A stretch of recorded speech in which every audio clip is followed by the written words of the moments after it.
In today's video, I'm going to teach you how to leave a Slack workspace. Whether you're moving on to a new opportunity or just need a break from the digital chatter, I'll guide you step by step through the process of removing yourself from a Slack workspace. This can be particularly helpful if you're looking to declutter your Slack environments or tidy up your online working spaces. So let's dive right in. To start the process, you'll need to have the Slack app open. If it's not already running, go ahead and open it up on your computer.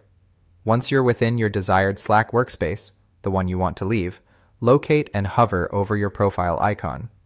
Typically, you'll find this icon in the top right corner of the Slack interface. Hovering over your profile icon is your first real step into the workspace management modes. Next, you'll want to click on your profile. This is pretty straightforward and is usually just a simple click on the displayed name or picture. Doing this is crucial as it directs you to your personal settings related to your account within this specific workspace. After you've clicked on your profile, look for the three dots, often referred to as the More Options or ellipsis button. Clicking on these dots will reveal a drop-down menu with several options pertaining to your account settings and actions you can take within the workspace. From the drop-down menu, you will then need to select Account Settings. This section houses important settings related to your profile and workspace interactions. By entering these settings, you're just a few steps away from leaving the workspace. While in the account settings, search for the option to deactivate account. It might be a challenge to spot it immediately, but it's there, generally towards the bottom.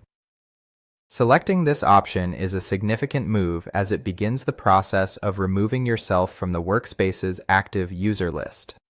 Once you click on Deactivate Account, the system will prompt you with a confirmation message to ensure you're making this decision consciously.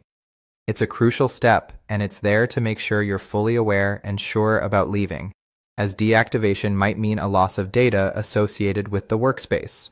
All that's left is to confirm your decision by pressing Yes, Deactivate Account. This final confirmation is the last hurdle. Upon confirming, your account will be deactivated from the workspace and you will lose access to its channels and data. And that's it. You've successfully left your Slack workspace. By following these steps, you ensure that you manage your Slack environments efficiently, staying engaged only in the workspaces that are active and relevant to you.